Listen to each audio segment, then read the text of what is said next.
제가 이제 어제 그제 이제 부산에 갔다 왔거든요.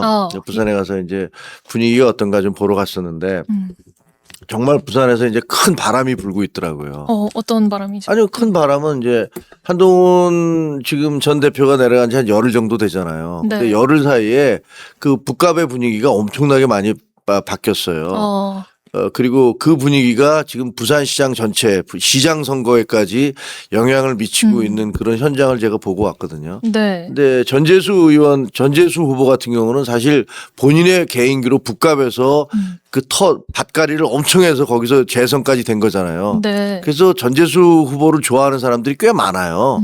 많은데 이번에 이제 그 까르띠에 시계 때문에 이 전재수 후보가 많은 타격을 입었어요. 근데 그거 공격을 지금 우리 박형준 시장이 잘 안 하시잖아요.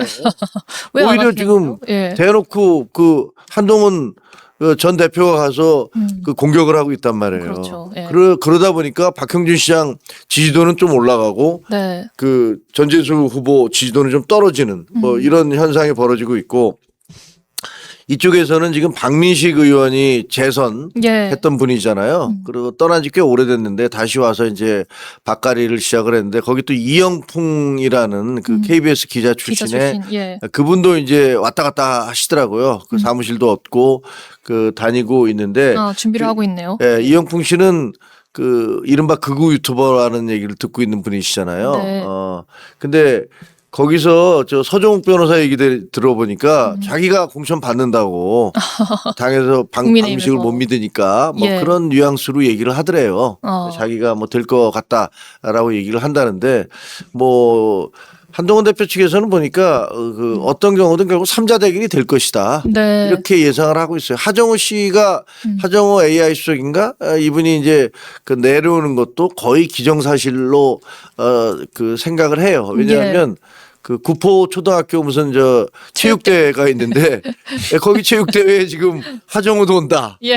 전재수도 온다. 한동훈 전 대표도 참석하시고. 예. 네, 그렇죠. 그러니까 한동훈 전 대표도 가고 당연히 뭐 거기 이제 다른 어떤 출마하려는 정치인들 다 모일 거 아니에요. 예. 하정우 AI 수석이 만약에 출마하지 않으면 부산까지 뭐 하려고 내려가겠습니까? 그렇죠. 근데 저는 또 이상한 게 네. AI 수석이 아무리 일요일이라고 하더라도 서울에서 그거 할 자리를 떼지 않고 현직에 있으면서 거기 내려와?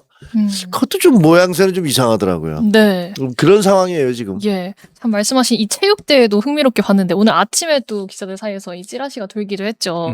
26일 일요일 오전 10시에 그 북갑 3명의 후보가 다 참석할 예정이다. 네. 정말 흥미로운 좀 풍경이 이루어질 것 같은데. 근데 이제 저는 안 나갈 가능성이 꽤 높다고 봐요. 개인적으로는 그렇게 하정. 그래요? 저는 그렇게 진짜? 보는데. 들리는 뭔가가 있어요. 500원? 아니요. 500원이요? 내기 할까? 500원? 근데 26일이면은요. 그러니까 금요일 날 그 베트남까지 순방 마치고 와요. 네. 본인이 순방 마치고 결정하겠다라고 했잖아요. 예. 그러면은 금요일이나 토요일 날 아마 아니면 늦어도 일요일 날 네. 결정을 할 거라고 봐요. 그러니까 출마 여부를. 예. 그러면은 뭐 사표 수리가 안 됐다고 하더라도 사실상 수석을 떼고 이제 참석을 하면은 참석할 가능성이 높아서 네. 뭐 그거는 뭐 이상한 모양새는 아닌 것 같고. 예. 하여간 뭐 저는 이제 한동훈 대표가 좀 이제 지금 민주당 후보가 결정이 안 됐으니까 전재수하고 이제 전재수 대 한동훈으로 각을 세우는 게 네. 지금까지는 나쁘지 않았다고 봐요, 뭐.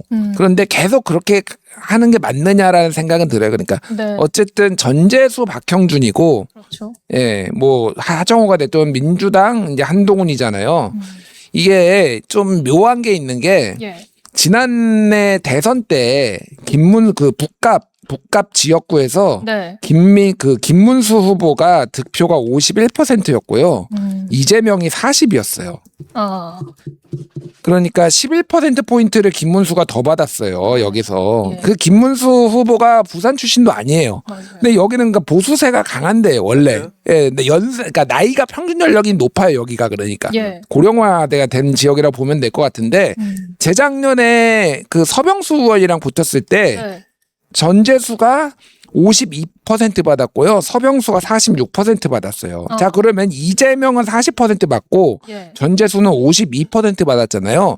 내가 중도나 중도 보수임에도 불구하고 전재수를 찍는 사람이 최소 12%예요. 그러니까 예. 그냥 이렇게 단순 계산해 보면은 제가 말하는 거는 전재수가 지금 이를테면 박형준이랑 가상 양자 대결하면은 많이 앞서는 걸로 이래저래 나오잖아요. 그렇죠. 국가뿐만 아니라 부산에서는 뭐 까르띠에 의심하겠죠, 사실은. 네. 제가 봐도 의심스러워요. 전재수 지인이 까르띠에 술이 맡겼으면은 전재수가 받아서 준 거 아니야? 근데 그럼에도 불구하고 전재수한테 일을 맡겨보겠다. 그러니까 지역 발전론이 있는데 여기에서 계속 이제 한동훈 대표가 예. 전재수를 집요하게 물고 늘어지는 게 득표에 도움이 될 것이냐에 대해서는 개인적으로 더 나가는 거는 별로다 제가 보기에는. 이제 그래요? 이쯤 하고 전선을 왜 전재수랑 전선을 나누죠? 예. 네, 별로 저는 좋은 전략은 아니라고 봐요. 네.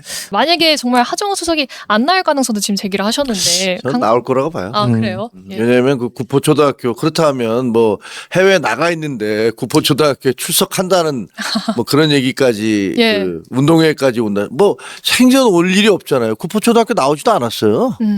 왜 거기 나오겠습니까? 네. 뭐 졸업생도 아닌데.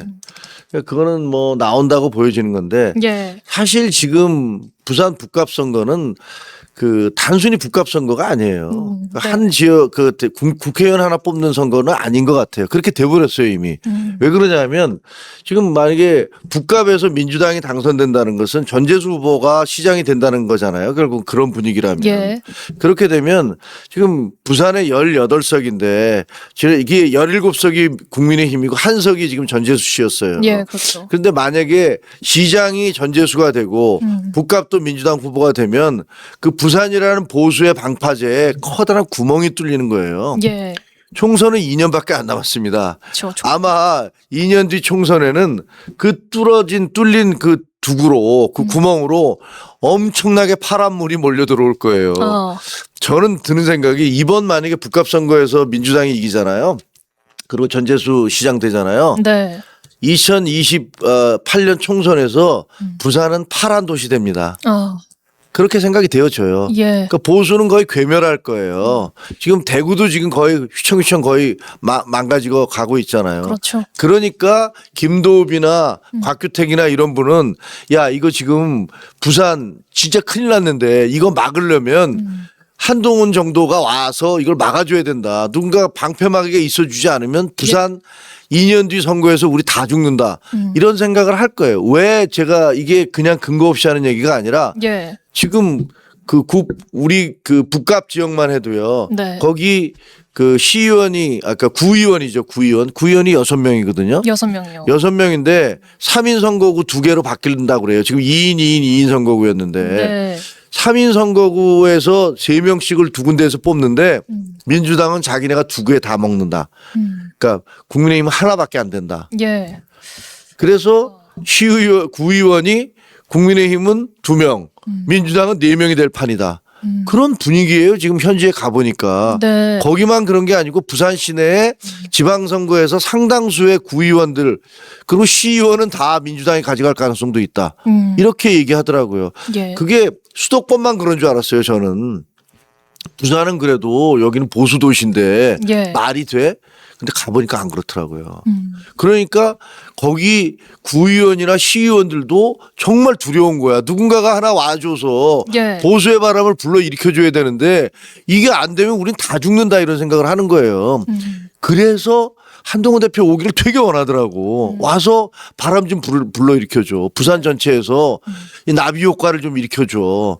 그래서 지장선거에서 이게 뭐 많은 차이가 났던 게 좀 줄었으니까 네. 적어도 박빙으로 지든가 이기는 기적을 보여주든가 예. 이런 게 생기면 보수가 살아남는 건데 그리고 그러면 구의원들이라든가 시의원들도 다수 당선이 될 수 있어요. 예. 근데 지금 분위기대로 가면 그냥 그 풀뿌리 조직인 시의원이나 구의원이 전멸을 할 수가 있어요. 예. 그렇기 때문에 이 선거는 단순하게 북값 선거가 아니에요. 예. 이거는 사실은 보수의 명운이 걸려 있는 그런 선거이기 때문에 저는 한동훈 지금 그 전 대표가 내려가서 사력을 다해서 하고 있잖아요. 지금 보면 그렇죠. 정말 새벽부터 밤까지 그냥 90도로 절하면서 거기 그 쇼츠 같은 것도 올라오는 거 보면 네. 야, 좀 저러고도 되나 할 정도로 정말 최선을 다하고 있는데 왜냐하면 잘못하면 보수가 지금 진짜로 괴멸할 지경이거든요. 예. 그래서 그런 거예요. 그러니까 저하고 좀 인식 차이가 있어요. 김주혁 최고하고. 예. 그러니까 무슨 인식 차이냐면은 부산 그러니까 뭐 여론조사 보면은 이번에 국민의힘에 대한 약간 심판론이 있어요. 실제 한 것도 없다 뭐 있는데 실제 뚜껑을 열었을 때 그랬을까에 대해서는 저는 그렇게 생각하지 않습니다. 뭐 지난번 2년 전에 총선에서도 민주당이 5석 가져간다. 진짜 많으면 10석도 해볼 만하다 했지만은 전재수 한 명이 됐잖아요. 물론 네. 퍼센테이지는 되게 붙었어요. 예, 뭐 2, 3%포인트 막 이렇게 다 붙은 게 많아요. 5%포인트 안쪽으로 상당수가 붙었는데도 네. 뭐 안 됐거든요. 그래서 이제 위기감을 좀 조성을 해서 한동훈 바람에 이렇게 되는 그건 알겠지만은 그 정도는 아니다. 제가 보기에는 막 보수가 거기에서 전멸하고 그럴 것 같지는 않고요. 예. 근데 한동훈 대표의 역할이 필요하죠. 역할을 제가 부정하는 건 아니에요. 네. 그러니까 이게 강성보수 이미지는 없고 중도보수의 성향이 강하기 때문에 네. 지금 장도혁 대표에 대해 불만을 가지신 분들이 상당히 많이 있을 거고 한동훈 대표가 역할을 이제 하는 거는 오케이. 근데 이제 이게 줄을 잘 타. 이게 되게 어려운 문제가 뭐냐면은 예. 어쨌든 한동훈의 미션은 거기에서 보수가 이제 동남풍도 좀 불어일으키면서 본인도 붙어야 되잖아요. 그렇죠. 이게 그러니까 야당으로서 범야당으로서 이 민주당의 사람들하고 잘 싸우는 거는 야권의 표를 잘 가져올 수 있어요. 그렇죠. 그러면 예를 들면은 뭐 박민식이 나오든 누가 나오든 그러면은 한동훈이가 잘 싸우대 그래가지고 야권의 표는 더 상대적 우위가 될 수 있는데 그렇죠. 중도나 약간의 거기에서 이 지역에 있는 그리고 아까 얘기했듯이 전재수를 지난번에 찍었던 사람들이 이 공격이 너무 집요하게 되고 그러면은 네. 이게 약간 아. 문제가 될 수도 있다. 이게 줄을 잘 타야 돼요. 제가 보기에는. 예. 그래서 뭐 알아서 잘 하겠지만은 고민이 좀 깊을 것 같다. 제가 보기에는. 네. 아니 근데 현재 가보면 예. 제가 이게 그러니까 남대문 안 간 사람이 더 이기니까 가보지도 않고서 어디에 가야 더 정확하게 알 수 있나요? 아니 제가 네. 가봤잖아요. 실제로 그 시도의원들 출마자들은 고민이 엄청 많아요. 네네. 그 굉장히 두려워하고 그리고 그게 이제 북값뿐만이 아니고 이번 지방선거에서 부산에서 과연 우리가 몇 명이나 구의원을 배출할 것이냐, 예. 시의원을 몇 명이나 배출할 것인가 이것이 굉장히 큰 화제 그 관심거리인데 네. 아마 지금 분위기대로라면 제가 보기에는 민주당이 다수당이 될 거예요. 그 시의회도 그렇고 예. 구의원들도 그래서 2018년에 그 재연될 가능성이 꽤 있어요. 그리고 그 부산도 지난번에 한석으로 막은 거는 막판에 그때 한동훈 비대위원장이 계속 4번인가 5번 내려가서 예, 그렇죠. 개헌 저지선을 막아달라, 지켜달라라고 그렇게 막 읍소를 해서 한석으로 막은 거예요. 네. 그 이전에는 민주당이 거기 국회의원 여러 명 있었어요. 예. 많이 무너져가던 지역이라고요. 그렇죠. 그래서 이번에 제가 보기에는 굉장히 위험한 상황이에요. 네. 그 위기의식이 아니라 실제로 가보면 이게 이렇게까지 됐구나. 아니 대구에서 지금 대구시장을 민주당이 가져갈 거라고 그렇게 여론조사 결과는 네. 큰 표 차이로 앞서가고 있잖아요. 그렇죠. 이런 상황인데 부산은 그 이전에 실질적으로 부산은 민주당 지지가 상당한 곳이에요. 네. 대구하고 달라요. 그래서 그런 곳에서 지금 이게 선거에서 무슨 낙관을 할 수 있다? 전혀 아니거든요. 예. 아니 뭐 낙관은 아닌데 그러니까 그때 결과가 어떻게 됐냐면 저도 찾아보니까 네. 부산시의회에 47석이 있는데 그 중에서 41석을 민주당이 가져갔어요. 41석. 네, 그러니까 거의 뭐 이제 충격이었죠. 사실은 그때 자유한국당 입장에서는 충격을 받았는데 이게 이제 뭐 여러 가지 그때 이제 시장도 이제 오거돈 시장이 되고 뭐 그랬는데 한번 이제 교훈이 있잖아요. 네. 오거돈 성추행하고 이제 뭐 예. 그래서 그러니까 저는 뭐 당연히 민주당이 불리하지 않다. 근데 이제 그때처럼 될 것이냐에 대해서는 저는 그렇게 보지는 않아요. 네. 예, 예. 그때는 좀 판이 다르지. 그때 자유한국당 지지율이요 12%대였어요. 지금은 국힘은 18%막 엄청 잘 나와. 18% 19% 엄청 잘 나와요. 이 캠프 국회 계신 분이 나가는 적 한 표라도 지면 지는 거거든.